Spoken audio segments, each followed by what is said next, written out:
And today we have a very special guest and a good friend of mine. He's the head honcho of Impressive Digital.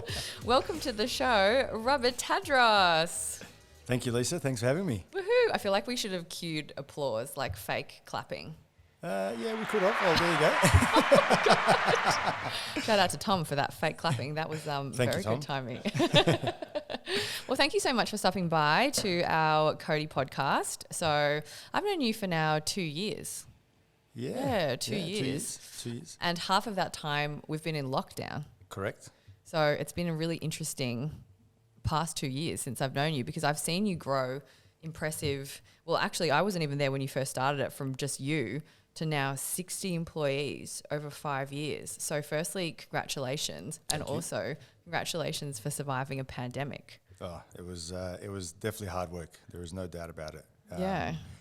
Arguably the most challenging time in my life. Really? Yeah. Can you elaborate a little bit on that? Because I don't know how you managed to keep the business going, obviously work at home, look after, you've got like a young son, but also it's almost like your team are like children as well, and you've had 60 to try and manage. Yeah, look, I think the core fundamentals of businesses is being able to predict what's around the corner. I don't think anyone was predicting COVID, but when it hit us, we were very quick to act. Okay, we transitioned from working in the office to home in 24 hours, literally. Wow. So I made the call on a Friday and then said to the guys, make sure you take your laptops home because we most likely won't come back. So we made the transition on that Monday. We were working from home. I guess we're somewhat lucky in the digital space that we can essentially work from anywhere. But it was such a smooth transition. Even the guys at entrepreneur.com picked up the article and interviewed me. So I guess the key, and I guess to answer your question before, around how do we do it and the growth that we've had, it's just been able to some degree predict what is going to happen in your market or in your space. And although I wasn't able to predict COVID, I built a team to pretty much go through all the ups and downs and be able to get through it fairly smoothly. We experience ups and downs on a daily basis, whether it's a client or a challenging, something that's challenging to us, whether it's a challenging client or a situation or something that we need to combat. So I think if you apply the same thinking and the same behaviours to any aspect of life, you can pretty much get through, with some ease, right? Yeah. Yeah. Do you feel like there was something that you accelerated due to COVID? Because obviously a lot of businesses went online rapidly, and they weren't planning on doing that for a while. So was there something in your agency that you quickly fast-tracked? Yeah. The collaborative environment that we've created over the years was really the core. I would argue almost the main reason why we were able to do it very smoothly, right? So our stack of services and software that we use to enable us all to work together in a cloud-based environment was probably the main reason why we were able to transition and continue that collaborative environment and that approach as a team. So really, it doesn't matter whether we're sitting in an office or if someone in the Bahamas and another person, on the other side of the world, we're still able to get online and be able to fulfill and deliver on the work that we've been tasked to do. So that's, I guess, a big component of our business. And naturally, in the digital landscape, it almost becomes the backbone of the business is that collaborative environment. Yeah, fantastic. And can I say that that's definitely something I've noticed with your team. Like, I love working with your team, and they're a really good group of people. And I know that COVID would have been really tough on them. And I know something that you're super passionate about, and I have to thank you because you're so open and honest on social about mental health. And I'm sure it would have been really challenging for a lot of them, especially the extroverts who are working from home, or people working from home who have no space and literally like working where they're eating or working in their bedroom. So how did you help your team from that mental health perspective? Yeah, look, it was tough, and I am very vocal, and I know you've seen a lot of my posts on LinkedIn, but I think personally it comes from the top, right? I mean, as leaders, we need to show vulnerability. We're humans at the end of the day, right? So there's no, we've all got blood running through our veins, and we all have emotions, and I think it's important that you voice your opinion, because as a leader, if I don't voice my concerns or my vulnerability, why would I expect my team to? And as a consequence, a lot of them will bottle it up, and then it will appear in different scenarios. So one of the things that we were able to do was put on board a full-time counsellor or psychologist that was pretty much available 24/7 for anybody, whether it was one of the employees or their family members. And the feedback was outstanding, honestly. Such a little thing, but it made a huge difference to everybody. It was anonymous, so we never knew, who was speaking. We just got a bill basically at the end of the month. And some months they were very high, so I know that the service was being used. But that's something that definitely, enabled the guys to feel a bit more comfortable in being able to talk about some of the challenges. And the fact that I was continually, reinforcing the fact that I was going through some issues as well during COVID. Like I've been able to manage such a big team remotely, and all the challenges that we had at the start of COVID. The fact that we lost, $3 million of our portfolio in 48 hours was not something, it was a big hit, right? So I think transparency from my perspective was key, and I would argue that it was probably the main reason why these guys opened up and were able to use the service, and for us to get through COVID. And frankly, we've come out pretty strong at the other end. We can pretty much face any challenge now as a team. Oh, well done. And can I say, look, not to be sexist, but I think it is actually a lot harder for men to come out and be vulnerable. 100%. And one of your favourite posts that you've done was you were talking about how you've got a therapist. And I was like, good on you for actually just putting it out there. I mean, I love my therapist. Man, 100%. Like I'm obviously surrounded by a lot of CEOs and founders and leaders, and I don't know one person that doesn't have a therapist. And I think on the same post I mentioned, if you've got a personal trainer to lose weight, like, why don't you have a therapist?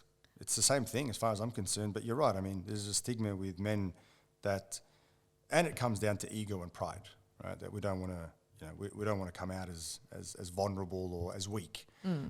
But I actually think that you're weaker if you don't admit vulnerability and ask for help from a, whether it's a psychologist or a counsellor. So, look, I actually engaged with a counsellor probably a month after the initial lockdown. And she was a leadership psychologist, and I basically threw my hands up in the air and I was like, I don't know how to deal with this. I've never been through a pandemic with a team of 65 people. So, like, I need help. How do I deal with this, right? So, a lot of mixed emotions, and she really did guide me through communication styles, how to deal with certain personalities, and it's still a learning curve because as the business grows, you naturally just you have to adapt as a leader to the different personality types and be able to have those conversations. But yeah, it is very important, I think, to especially as men to put a hand up when we know that there is challenging times and when we need help. There's nothing to be ashamed of. As I said, it's no different to if you go to the doctor if you've got a headache or a sore stomach. It's the same thing, and frankly, we don't have the answers for everything. So you go to the specialist. Yeah, good on you. And who wouldn't want to be mentally stronger? 100%, absolutely. Like she was even able to give me like certain hacks. You're right. I'm calling them hacks, but ways on how I can manage certain situations. Right? So it's not even about you say the word psychologist and everyone thinks you're going crazy. Yes. But it's actually the complete opposite of that. Yeah. Right? It's understanding how to deal with tough situations, how to communicate to certain personality types, and even some basic fundamentals around, how can I determine the person that I'm like, the type of behavior that person has, right? Like, so she introduced DISC to me, and I'd used DISC profiling in the past, but within 30 seconds I can pretty much tell the DISC profile of an individual, which then enables me to have a very different conversation, right? I'm scared. Are you analysing me on this talk? You're a very high IC, I would say, and I could be completely wrong, but I would say you're a very high IC. Oh, what does that mean? I actually don't know much about You're DISC the profile. life of the party. Oh, right? No, that's not me. And you're a very compassionate, very calculated person. You probably don't take a lot of risks. And I could be completely wrong here, right? I'm still practicing how to identify different behaviors. Whereas, like, I'm a very high DI, right? So I'm a very dominant life of the party. They call me the persuasive bulldozer. God. Because one of the traits of an I is like they're very persuasive. They're also very influential, right? And one of the core, I guess, traits of a D is they're very dominant, right? And they're very forceful and get their way. So I am a very high DI, like I'm 95% on both. Oh, wow. Yeah. Okay. Whereas like a C is someone that's is a people person, right? Like you typically find someone in a HR or people in culture position as, you know, they're very high Cs, but they typically are very calculated. They're not very high risk takers. They're somewhat conservative, right? And Cs typically are very analytical, also very conservative. So I could be completely wrong, but I reckon you're probably somewhere between that I and C. You probably are like either a CI or an IC. We're going to do the test and let you know. Do the test and I'd be keen. So look, I mean, it's such a simple, I guess, technique, and I'm still going through it and learning it, has enabled me to actually have different conversations with different people within the business. Right? That's fantastic. And I think it's really important to understand what personality types your team are, because then you know, okay, that person's not going to be the life of the party, for example, because they're very introverted. 100%. So it helps you actually better manage them by understanding your people. And I don't think enough managers take the time to really get to know their team. Correct. Yeah. And absolutely right. I mean, this behavioural profile tactic or DISC, the framework, is a great way to understand different personality types and whether they're an extrovert or an introvert, you know. And we have both in the business, right? And during COVID was very hard. You know, like I am an extrovert. So how do you communicate to an introvert if you're an extrovert, right? Because we typically will clash, right? If you put a DI with a CS in a room, you know, they're complete opposites, right? So, you know, understanding something very simple as the behavioural style that you're dealing with can just give you, you know, a couple of tricks to be able to tweak the conversation, the language and the way that you speak to them. So you don't piss them off, or you don't, you know, aggravate them, or, you know, come across as being, you know, not empathetic or any of that, right? So yeah, I would highly recommend that you look into it. It's a pretty cool little tool. Yeah, good one. I'll check it out and let you know what my score is, or my rating. No, what is it? Not even rating. They'll be able to tell you what your natural and adaptive states are. So that's good. Yeah. So I usually do like the Myers-Briggs one, or that 16 personalities one. There's a few out there. I mean, DISC is just a simple one because you can just sort of tell very quickly the type of personality you're dealing with from it, and you can put them into different buckets. Okay. Yeah. I'll check it out. Thank you. Good recommendation. So we're going to move into our Trend Watch segment. And today I really wanted to get your advice on sales trends in particular, because obviously you're an expert at performance marketing. So you're really great at driving leads, and that's what everyone in the middle of a pandemic obviously wants. So have you seen any unique trends to come out of the pandemic when it comes to lead generation? Yeah, I mean, there's always trends, right? There's always the new flashy software or tool out there, or platform, or, you know, or channel. There's definitely been a big rise in like hyper-personalized outreach. There's been a fairly big rise in video, and will continue to rise, and arguably will probably take over block content. But I think the main, I would say, trend that I'm seeing is a lot of businesses are going back to defining who their core customer is. You know, lead gen is very, it's just gets a word that gets thrown around, right? We need leads. It's like, well, sure, what type of lead? What's a lead, right? You know, but without defining and understanding the intent of your customer, or first of all, who the customer is and what their intent to buy and where they are through that buying cycle, it's very hard to plug in different channels or understand how to communicate to them.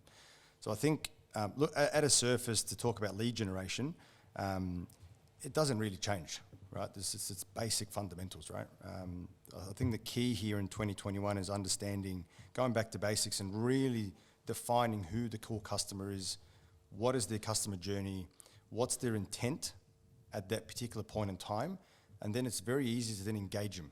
Right, and that engagement is arguably the lead generation component. So something that we do a lot is really understand who the core customer is that we need to target. Where do they spend a lot of their time? What do we know about them? What's their intent? Where are they through their customer journey? And if we can interrupt them somewhere through that customer journey with a compelling piece of content or a value add through video or very hyper, you know, personalized email marketing or automation, you typically have a pretty good conversion rate. Yeah, and I think it's actually that giving value, which I've seen a lot during COVID. I think you can't just keep pushing out really salesy based marketing when people are really struggling. So you need to really think back to almost like marketing 101 and go, what actually value am I going to give this person as opposed to just trying to force them to buy my product? So Exactly, yeah. Look, I mean, it's a fierce, landscape out there. It's become very, very competitive. And unless you're providing value or you really have a differentiator, it's just the same as everybody else. So a question I always ask is, why you versus your competitor? And you'd be surprised, a lot of companies struggle to answer that question. And I'm going to put you on the spot now and ask why Impressive over your other competitors. It's a good question. So look, for us, I mean, you touched on it before. We are very much a performance agency, and if you ask me, what does performance even mean? Our mission is very much to move marketing from an expense on a P&L to an investment. If you actually go back and think about, CEO, marketing director, CMO, C-suite sitting there with their financial directors, every month they'll typically go through a P&L review, every line item. There's typically someone is responsible for every line item. CFO will typically come down and go, oh, marketing, what's this? Oh, we're spending 10 grand a month or 50 grand or 100 grand or $1 million. What's our return? And unless they're able to identify and very quickly quantify that investment, it's probably one of the first areas that they cut. So the reason we exist and our biggest point of difference is that we don't even want to be on that expense column, right? We want to sit somewhere else within that P&L. So it's already clearly quantified as a performance channel. So the channels that we use, it's essentially paid media and or media channels, Facebook, Google, programmatic, all those, there's a ton of different services that fall under that. And then SEO, which is very highly driven by content, right? Whether it's video or written or so on. So, one of our biggest value props is it's like impressive results or no fees. Like it's literally that. And that's a pretty big, it makes it a lot easier for our team to be able to, articulate what our value proposition is, and it gives safety as a bit of a safety net and confidence for the client that we're also putting our money where our mouth is. So as a performance agency, if you can't quantify the investment, you shouldn't be calling yourself a performance agency, period. Yeah, that's actually a very good sell. So you've got that down pat. It's a good sell, and it's not for everybody. Like for us, we are becoming, we are very selective with who we partner up with. We don't want to lose any money. So, before the engagement, there is a lot of forecasting that we do. We do a lot of analysis to understand, what does a media plan look like for this client, and can we achieve the results, and if so, by how much?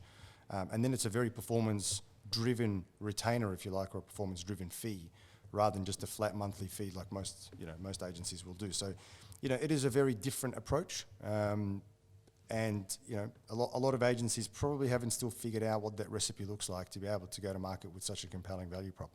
And actually, it's interesting you say about being selective of who you partner with, because we were just having a chat before jumping on this podcast, and you were saying that a lot of agencies just take on literally anyone. They just want someone to sign on the dotted line. They don't care who it is, and they just deal with it later. Whereas I know that something that you've been really working on is being very selective with who you actually bring on to work with you, which I think is fantastic.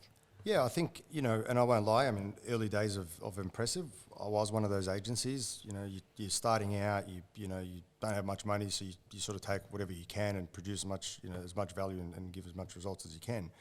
But 5 years in now, we're at a point where we can become selective, right? We know the good, the bad, and the ugly. We know where we can add value in which vertical, which industry, and so it's powerful, right? It's powerful to understand the data within the business and what we can do and what we can't do.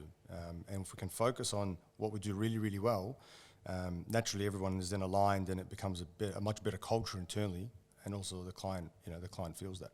Yeah, fantastic. Well, that's actually definitely a good lesson to learn, because I've been in that space where, when you're starting out, you're like, I'll literally take any single person that wants to work with us. But it's a really great lesson to have learned over time. Is there one particular lesson that really sticks with you that you've learned since starting Impressive? Oh, there's lots of lessons. Probably the key one is, I guess, probably who you surround and the value that you provide each other. I'm very big on networking and being within a circle of people that all complement each other. You know, a wise man once said to me, "You're the average of the 5 people you hang around." Yeah. So if you think about that and put that in perspective, right? If you hang around 5 idiots or 4 idiots, well, you're the fifth or the sixth. So, you know, if you're hanging around very smart people, well, then, you know, you're going to be the 4th or the 5th smartest person in the room. So I think that really hit home, it's probably especially during COVID as well, when I really needed the network around me to support and to lean on. And I'm somewhat blessed to be surrounded by some amazing people in my life, right? So, yeah, one of the biggest lessons in business is to really surround yourself with really good people that can really add value to you, and vice versa, right? It's a two-way street. It's, you know, you can't expect them to add value to you if you're not going to add value back. So look, for me, that was a big lesson, and something that I, you know, consciously focus on now, is that I attract and you know, deal with people who can give me a lot of value, and I can give them a lot of value back in return. Yeah, and I think that networking is something that I have only recently really seen to be really valuable, and a lot of the time I wasn't investing in my network. And I think it's important to obviously surround yourself with people who will push you out of your comfort zone, but Absolutely. Be there to catch you if you fall. But also making sure that those people just aren't an echo chamber, because I think it's really easy just to surround yourself with people who are very similar to you. And then if you say something, they're just going to all go, yeah, I agree. Whereas you almost need sometimes a bit of that friction for someone to say, actually, no, you're being a dickhead now, or no, I don't agree with that. So 100%, you need people to challenge you, right? And absolutely right. I mean, I totally agree with that. It comes back to my, you know, you are the average of the 5 people that you hang around, and you do need that. You need people to challenge you in business. You need people to challenge you in life. But if you've got a lot of I guess those that surround you, that, you know, yes people. Oh, yes, Rob. Yes, we can do this. Yeah. Yes, I agree. It's like, well, how do I know that what I'm saying, or, you know, what we're about to do is even the right thing to do? Exactly. So yeah, I agree. It's totally and very important. Yeah, excellent. Well, I know you've got a million things to do, so I'm going to finish up with 5 quick questions. Yeah, fire away. Yep. Okay, so I know this is something that I struggle with all the time, because I've got a million one ideas bouncing around in my head, and I know that you're exactly the same. So what do you actually do when you have a great idea? I've got an ideas board that's pinned to my notes app on my iPhone. Oh, good one. Yeah, so legitimately, like, it's the first thing that I've got is like ideas, right? And whenever something pops in my head, I just put it down. Right? It's part of my morning routine. Morning dump. You know all about, yeah. And at the end of the day or the next day, I'll sit there and I'll review them. And generally speaking, after I've slept on it and woken up, some of them get cleared out pretty quickly. Right? I was like, that was pretty stupid, mate. What were you even thinking? But look, you make a valid point, and I know my team struggle with this, because I've got a million and one ideas, right? And I come in and I'm ambush meetings, and I'm like, oh, what about this? What about that? What about this? I think the key is just to be aware that, you know, a lot of people in our seat are very much, you know, founders are very much like visionaries. They're idea people. They've got, you know, they see things, they predict things. So if you do have an idea or something that you sincerely believe is valuable, just note it down, float it to the team, and get someone else's perspective on it, rather than just pursuing it, because we can get into this. It's a bad habit of just pursuing every idea, and it's like, well, you're never going to finish anything, and you're never focused, and you can actually pretty much like distort the team around you, because no one's ever focused. And I've learned that, you know, recently. So that's one of the things I do, is I just write it down on my ideas note in my iPhone. Yeah, good one. Okay, I might need to start doing that, so it's not just bubbling away in my head. Well, actually, your answer leads very nicely into the next question. So you said that sometimes you'll bounce your ideas off someone. So who is that person? Like your go-to person where you've got a crazy idea. Who do you then go, okay, I need to talk to someone about this? Who's that person that you Honestly, call? It's typically my wife. Oh, smart man. Very smart man. It's generally my wife, Jess. And if it's not Jess, if it's work-related, I'll float it into my senior management team with the guys at work. So look, there isn't one person in particular. It's just generally whoever's relevant, you know, the most relative person to the concept or the idea. But yeah, most of the time it's Jess. Yeah. Good answer. Yeah. Do you have any regrets about the way your, I guess, career path has turned out? No, absolutely not. No, I think there's been a lot of lessons.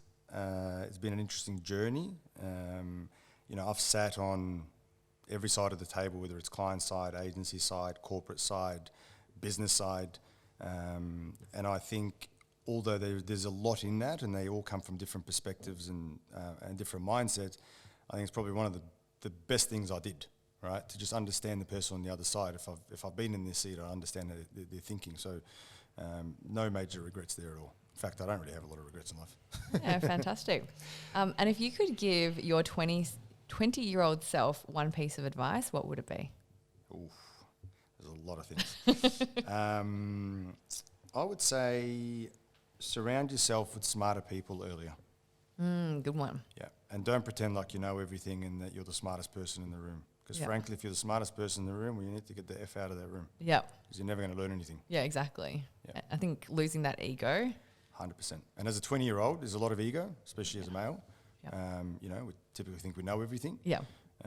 Yes, if I had to give my 20-year-old some advice, I would say just shut the F up, listen, and make sure you surround yourself with people that can add a lot of value and actually, you know, you can learn from.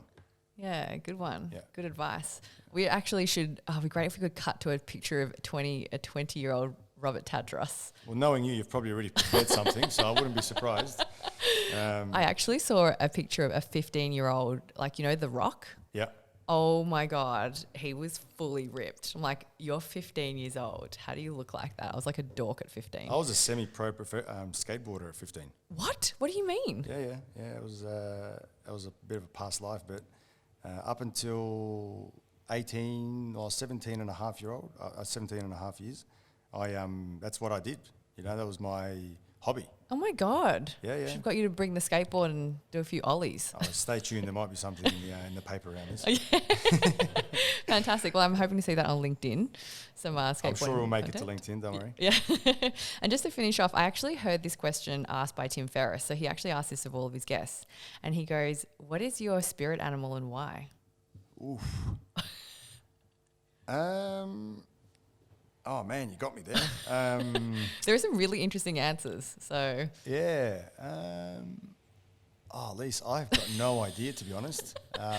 If I had to think about my behavioural profile, I'd probably say I'm somewhat a lion or a tiger. ooh, that's a good one. Yeah. You know, the guys, sincerely, they call me the persuasive bulldozer. So, you know, what's the closest animal that you can think of? Oh yeah, like maybe a rhino or something. Or a rhino, yeah, a rhino. Look, yeah, I think I can be very persuasive. Are you stubborn? Yes, very. Oh. Yeah, very stubborn. But it's something that I'm becoming more aware of, and I think that's the key, right? Like, I mean, you can be definitely a particular behavioural profile, but as long as you're aware of it, that's probably the most important thing. So, yeah, animal, don't know, rhino. I'll go with rhino. All right. Let's go with rhino. We'll Photoshop you onto a rhino. No, just kidding. We'll go with rhino. Yeah. Okay, cool. Well, thank you so much for stopping by. I really appreciate it and Pleasure. some amazing Thanks, Liz. insights. Pleasure. Thanks for having me. And if you want to see more from Rob, check out the show notes and definitely give him a follow on LinkedIn and Instagram. Yes, you'll definitely find me on there. Yep. Sharing lots of great wisdom with all of us. Trying my best. Yeah. But thank you so much for stopping by and massive congratulations on all of your success. Thanks, Elise. Appreciate it.